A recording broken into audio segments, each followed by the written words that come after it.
जय हिंद दोस्तों। आज हम इस वीडियो में महान साइंटिस्ट निकोला टेस्ला के 5 भविष्यवाणियों के बारे में जानेंगे जो 19वीं शताब्दी में कही गई थी और आज सच साबित हो रही हैं। तो दोस्तों चलिए जानते हैं आखिर क्या थी उनकी भविष्यवाणियां। 1856 में पैदा हुए टेस्ला एक आविष्कारक, मैकेनिकल, इलेक्ट्रिकल और फिजिकल इंजीनियर थे। 86 साल की उम्र में उनका निधन हो गया था, लेकिन उनकी भविष्यवाणियां उन्हें आज भी जिंदा रखा है। निकोला टेस्ला 19वीं शताब्दी के महान आविष्कारकों में से एक थे। हालांकि वो कभी अपने महान प्रतिद्वंदी थॉमस एडिसन जितने लोकप्रिय नहीं हुए।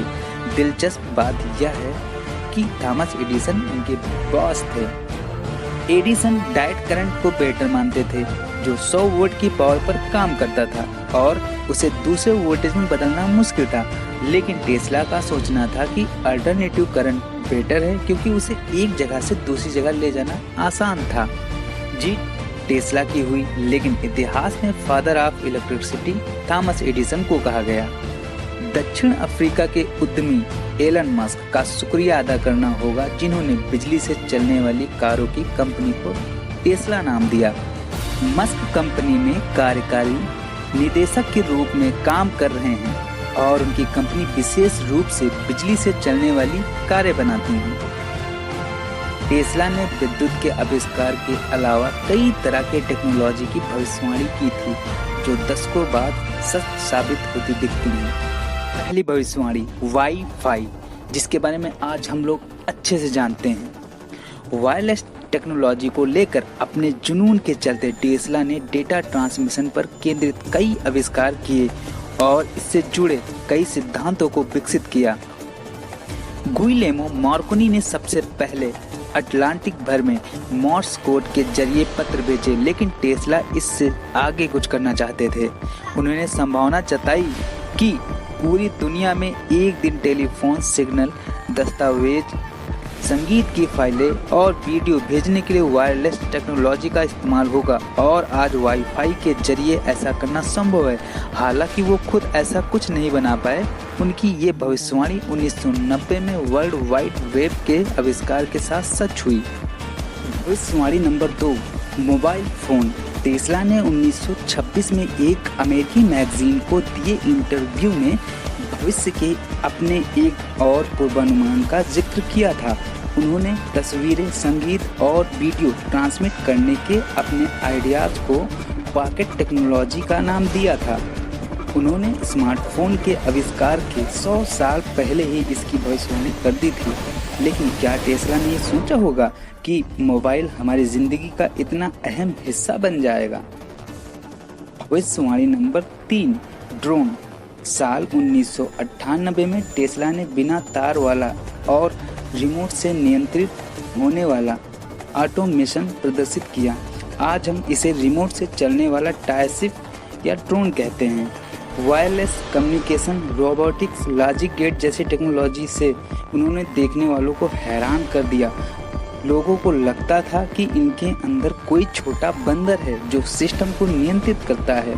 टेस्ला मानते थे कि एक दिन रिमोट से चलने वाली मशीनें लोगों की जिंदगी का अहम हिस्सा होंगी और ये भविष्यवाणी सच्चाई के बहुत करीब थी।